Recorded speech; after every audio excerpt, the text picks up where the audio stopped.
আসসালামু আলাইকুম রহমতুল্লাহি বারাকাতু। আমি বাংলাদেশের সরকার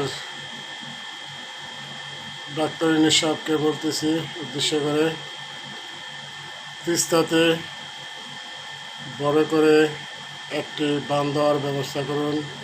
আর আমরা প্রবাসী 2 কোটি প্রবাসী এক আছি, তো আমরা সবাই এক থাকবো। আর আপনি তিস্তাতে একটা বাঁধের ব্যবস্থা করুন, যাতে ইন্ডিয়ার পানি এসে বাংলাদেশকে কোনো ক্ষতি না করতে পারে।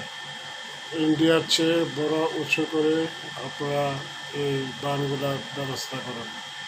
আমরা 2 কোটি প্রবাসী ইনশাল্লাহ আপনাদের পাশে আছি, ইনশাল্লাহ থাকবো। ঠিক আছে, তো ভালো থাকবেন। ভিডিওটা ভালো লাগলে সবাই শেয়ার করে দিবেন, আর প্রবাসী ভাইরা সবাই এক থাকবেন। তো ভালো থাকবেন সবাই। আসসালামু আলাইকুম রহমতুল্লাহি ওয়া বারাকাতুহু।